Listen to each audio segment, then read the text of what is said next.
linnasi husna. Katakanlah kepada manusia itu perkataan yang baik. Nah, perkataan yang baik ini adalah mereka bergembira mengucapkan salam pada kita, kita pun harus membalasnya seperti itu. Biasa Ki ucapkan selamat tahun baru Pak Andi kepada teman-teman. Oh ya. Saya rasa ya setiap tahun lah kita memberikan ucapan selamat tahun baru. Ya, kalau Natal mumpung karena ada ke semua, bagaimana hukumnya itu ya? Tentu kita kembalikan ke ahlinya ya. Oh, iya.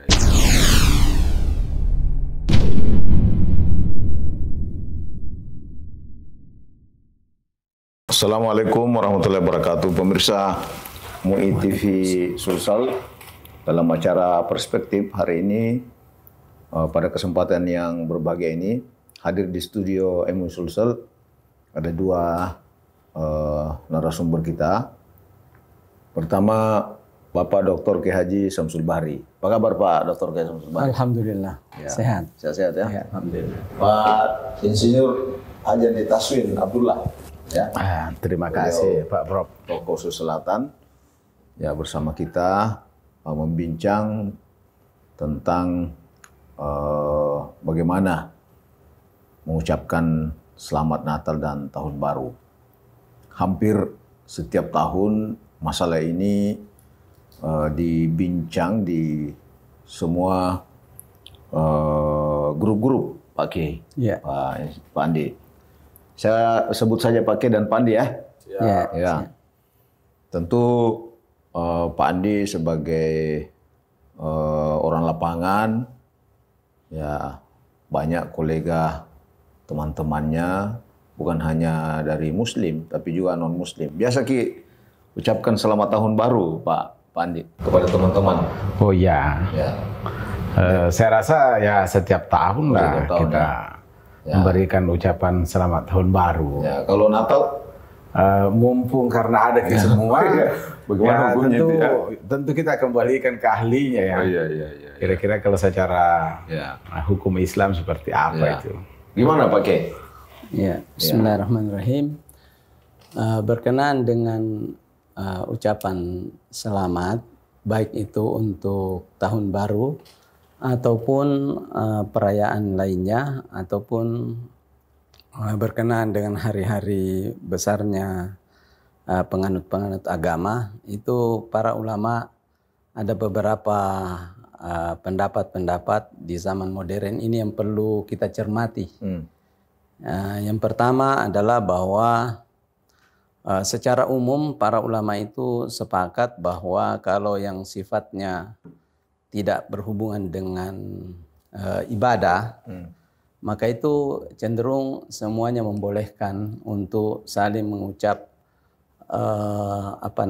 salam dan ucapan selamat, seperti misalnya selamat tahun baru, ya itu tidak berhubungan dengan ibadah tertentu. Kemudian misalnya selamat ulang tahun kota, ataukah selamat berkenaan dengan selamat misalnya 17 Agustus dan seterusnya, ini berada pada satu tatanan hukum. Itu artinya, semua ulama sepakat boleh? Iya, sepakat. Kalau ada beberapa yang tidak membolehkan dan cenderung melarang. Bahkan kalau misalnya ada milad di Natalis, tidak pernah mengucapkan selamat milad karena katanya tidak pernah dicontohkan Nabi ucapan seperti itu. Sebenarnya itu minim, mereka dari yang tidak membolehkan itu mereka termasuk kelompok pemikiran yang minim, tapi umumnya membolehkan karena dasar di dalam Al-Quran itu adalah sifatnya umum dan tidak mengkhususkan pada satu perayaan tertentu, tetapi secara umum dulu. Seperti pertama di dalam Al-Quran dikatakan wa idza huyyitum bitahiyatin fahayyu bi ahsana minha aw rudduha. Kalau kalian diucapin salam, maka ucapkanlah yang sama atau yang lebih baik daripada itu. Nah, atas dasar ini adalah bermakna ihsan, dan ini adalah petunjuk umum di dalam Al-Quran untuk segala hal.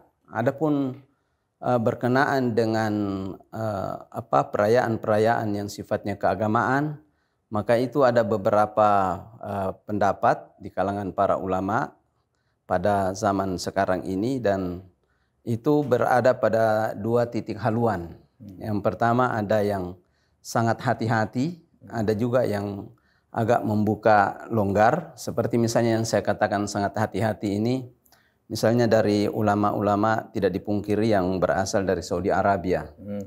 Mereka itu memandang bahwa mengucapkan salam kepada perayaan yang mengandung ibadah, terutama ibadah penganut-penganut agama lain, itu adalah mengikrarkan nilai ajarannya. Ya. Jadi sama dengan ini selamat Natal itu ya? Ya, sama dengan itu, mengikrarkan. Dan menurut mereka mengikrarkan itu adalah tidak dibenarkan karena itu adalah bertentangan dengan keyakinan itu, keyakinan kita. Nah, itu sebenarnya satu pendapat karena itu hanya tafsir. Jadi tidak ada secara khusus di dalam ayat Al-Quran yang mengatakan larangan ya? Iya, secara jelas. Nah, kemudian ada pembandingnya. Seperti pendapatnya beberapa ulama dari Mesir misalnya, Darul Ifta Mesir itu sekitar 5 tahun yang lalu sudah menerangkan tentang itu dan mengatakan bahwa apa yang disampaikan di dalam Al-Quran itu sifatnya umum. Terutama berkenaan dengan kondisi yang sekarang ini, di mana orang-orang Islam itu sudah hidup berdampingan dengan orang-orang penganut agama lain. Misalnya dalam satu gedung perkantoran, ya ada banyak penganut agama di situ, dan banyak di antara mereka yang mengucapkan ucapan salam kepada hari-hari raya kita, Idul Fitri, Idul Adha, hari raya. Mereka mengucapkan salam kepada kita. Harus dong kalau misalnya mereka juga berlebaran, maka itu tadi dasarnya bahwa kita membalas minimal sama atau lebih baik daripada itu. Nah, tanpa masuk kepada pelanggaran akidah. Nah, kalau yang dikatakan ini para ulama seperti dari Darul Ifta, kemudian ada 2 ulama terkemuka di Mesir itu Syekh Ahmad At-Thayyib, begitu juga Syekh Mutawalli Sya'rawi, kemudian juga Syekh Yusuf Qardawi. Ketiga ulama yang berkelas dalam ilmu fikih dan usul fikih ini, mereka punya alasan yang sangat kuat bahwa sepanjang sejarah di Mesir itu umat Islam dengan penganut agama lain tidak pernah terjadi pertentangan sejak dahulu berkenaan dengan masalah agama. Mereka tidak pernah, karena memahami ini sebagai satu dasar bahwa yang di dalam Al-Quran itu dikatakan bahwa ini adalah prinsipnya adalah ta'ayush. Ta'ayush itu artinya hidup berdampingan kemudian saling mengenakkan.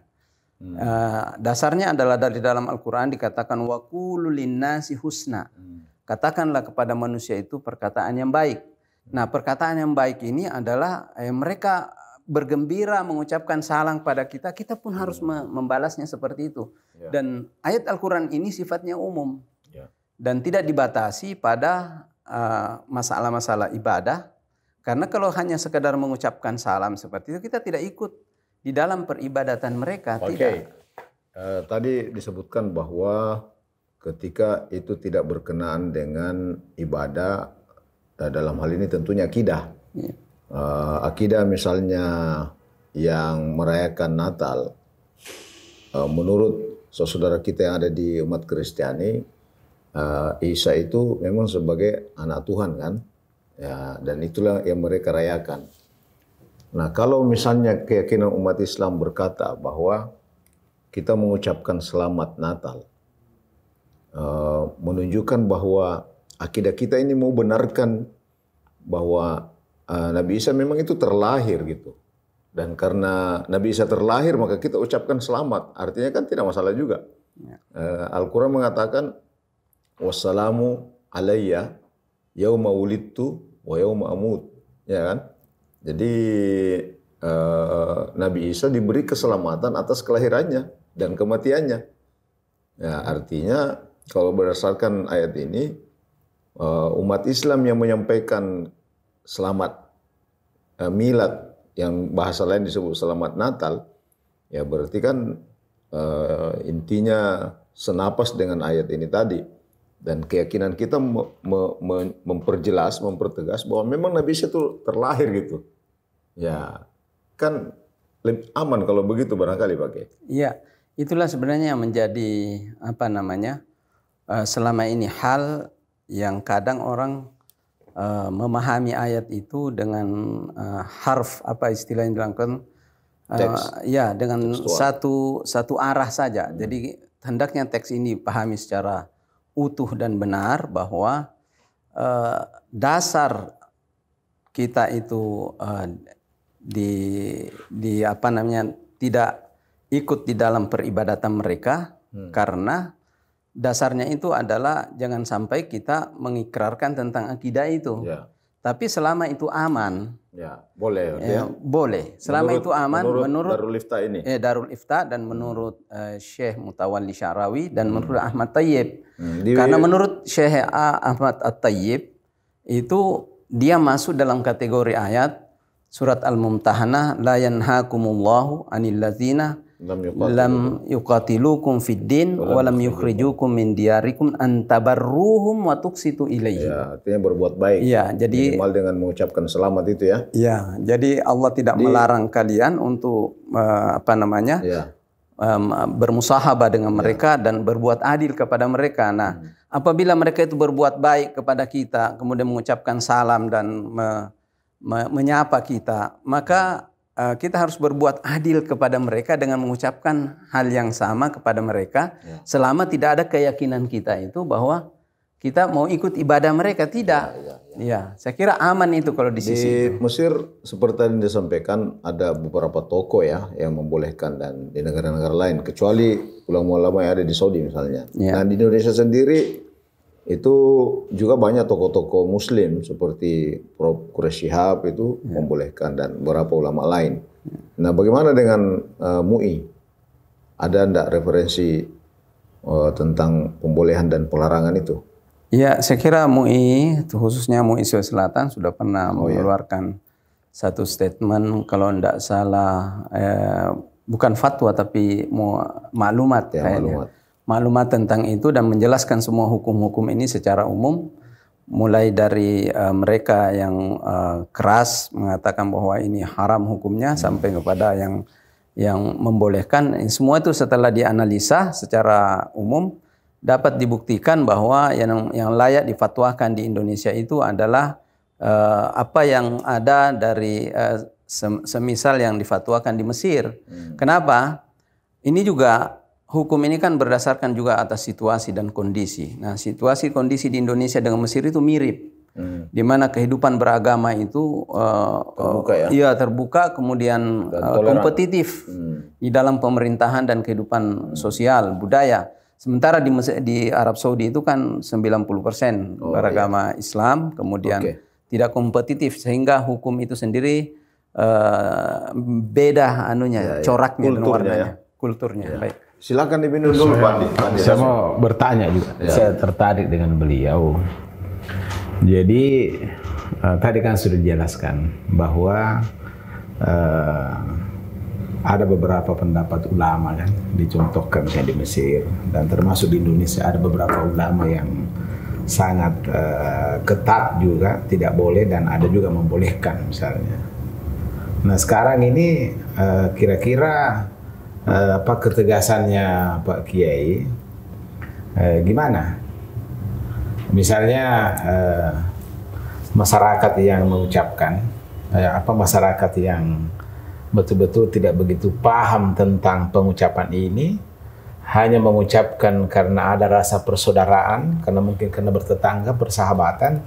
Jadi mereka saling menghormati, saling merasakan kebahagiaan itu karena mungkin sehari-harinya mereka hidup bersama, hidup bersama bahu-membahu untuk kebaikannya. Nah, itu satu, itu untuk masyarakat. Yang kedua adalah pengurus MUI sendiri kan paham, ada yang boleh, ada juga yang tidak. Nah, kira-kira kalau dipresentasikan yang mana banyak yang membolehkan, dengan yang tidak membolehkan menurut Pak Kiai. Kemudian yang kedua, bagaimana sekiranya kita ini diundang oleh tetangga, sahabat kita yang selama ini sudah menjadi mitra, sudah menjadi teman, dia undang kita untuk menghadiri acaranya, mungkin syukuran kah atau apalah namanya. Nah, bagaimana kira-kira respon sama kita? Kalau kita lebaran ziarah ya? Ya, itu. Boleh nggak makan itu Pak Kiai? Gimana menurut Pak Kiai? Ya. Jadi sepanjang saya tahu bahwa setelah kita paham kedua alur dari pemikiran tadi atau ketentuan hukum tadi berdasarkan atas kondisi sosial budaya, saya ada pengalaman pernah bertemu dengan Syekh Wahbah Zuhaili saat itu waktu berkunjung ke Makassar.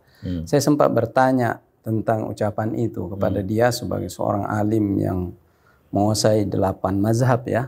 Kemudian ia mengatakan begini, sebenarnya kalau kita sebagai pejabat negara atau orang-orang yang punya kapasitas tidak bisa terhindar orang publik daripada kondisi saling mengucapkan, dan itu berarti dalam status hukum Islam adalah ada hajat untuk melakukan itu.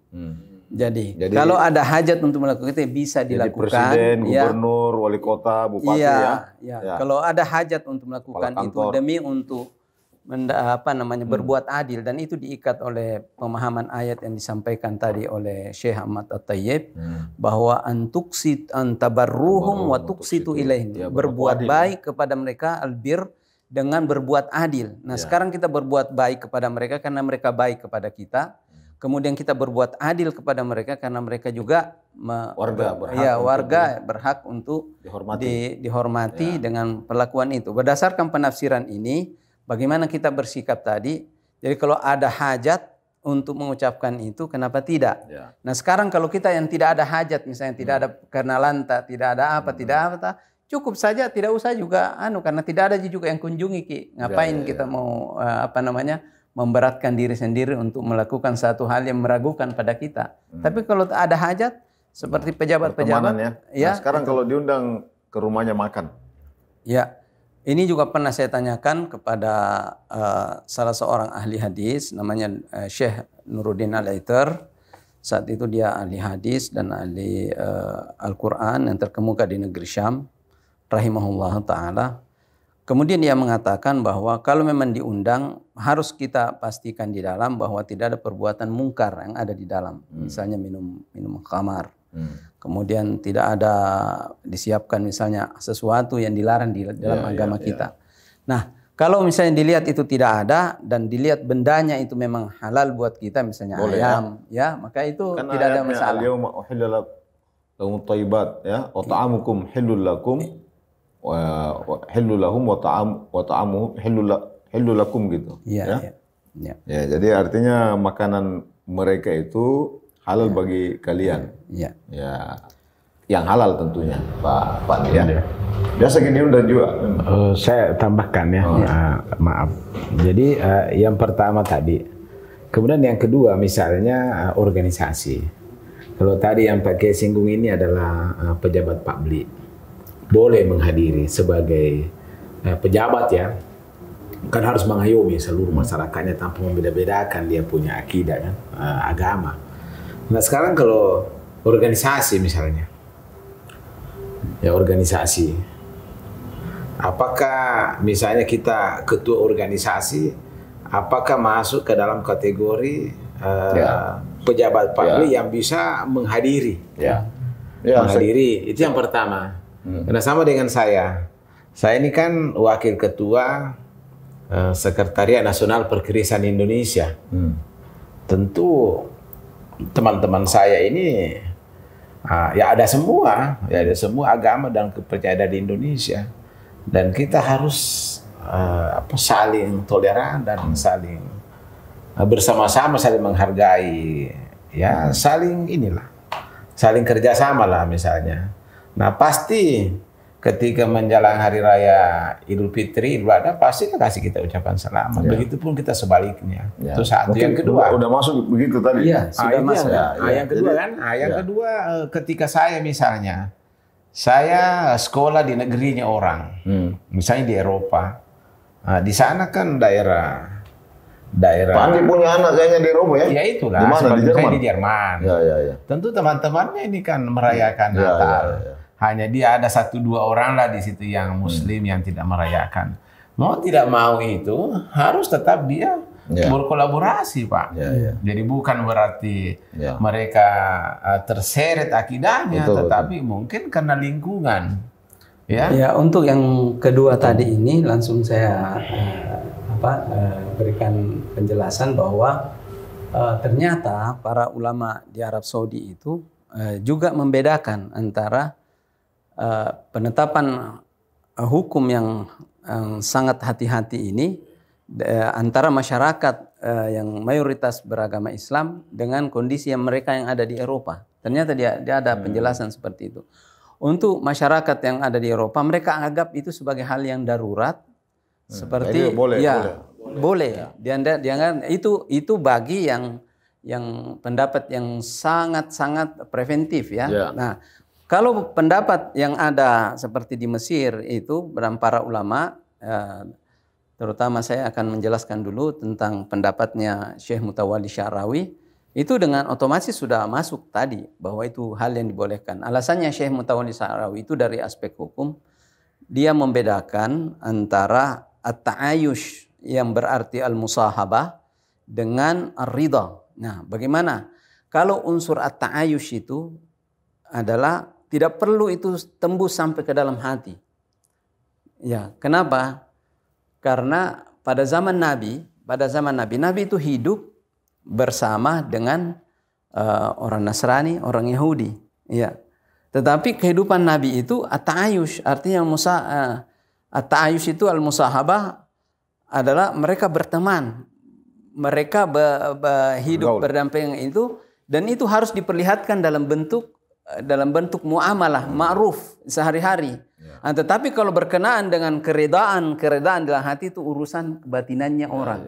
Dan itu tidak pernah Nabi jelaskan bahwa apakah Nabi itu ridha dengan perbuatannya mereka ataukah tidak ridha, itu juga tidak. Kalau demikian perlu kita edukasi umat ini, kita beri pencerahan bahwa dalam hal at-ta'ayush dan itu ada hajat di situ, apa-apa kita ucapkan. Apalagi kalau misalnya ada jabatan-jabatan publik ya, misalnya dia di pemerintahan atau organisasi seperti Pak Andi ini, ya termasuk misalnya MUI ya, termasuk MUI bisa saja menyampaikan ucapan selamat itu kepada orang yang merayakannya, ya merayakannya.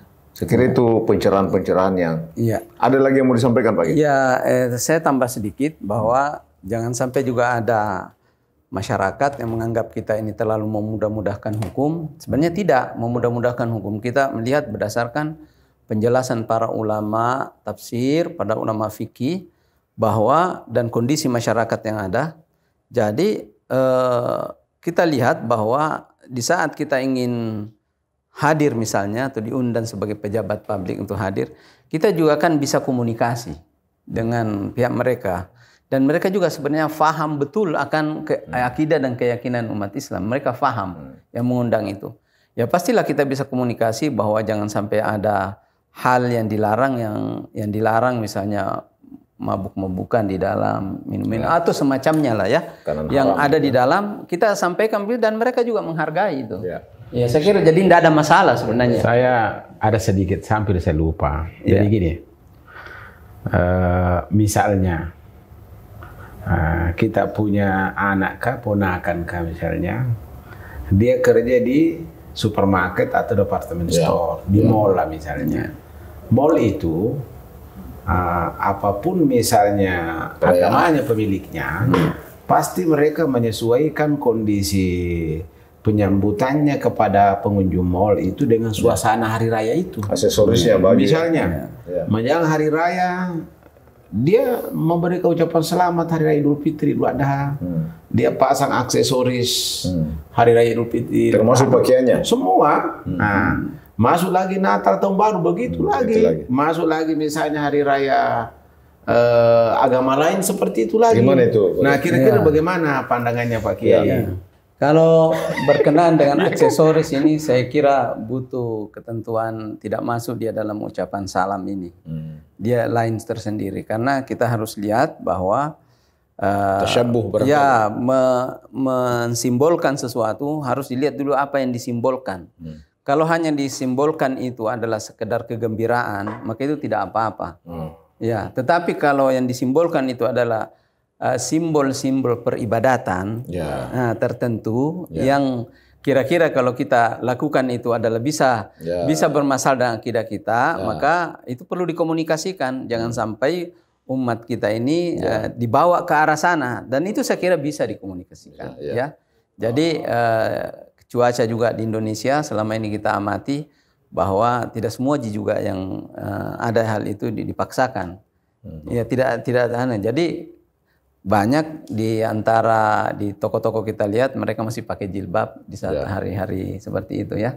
Nah, kalau memang ada simbol-simbol di situ yang mengandung peribadatan, orang berhak untuk menolak. Saya kira begitu. Jadi itu yang terjadi. Jadi privasi dalam hal kaitannya dengan ideologi keagamaan itu jangan sampai dirusak dengan hal-hal yang sifatnya itu tadi. Jadi kita saling menghormati, saling menghargai, termasuk perusahaan-perusahaan yang mempekerjakan misalnya muslim atau muslimat, ya kita harapkan jangan ada unsur-unsur yang mungkin bisa mengganggu harmonisasi antar umat beragama gitu ya. Itu harapan kita dari Majelis Ulama Indonesia. Ya, saya kira demikian Pak Kiai ya. Baik. Ya, Pak Andi, terima kasih atas kehadiran di studio dalam acara Perspektif Majelis Ulama Indonesia Selatan. Semoga kita bisa berjumpa kembali dalam tema lain. Terima kasih. Assalamualaikum. Waalaikumsalam warahmatullahi wabarakatuh.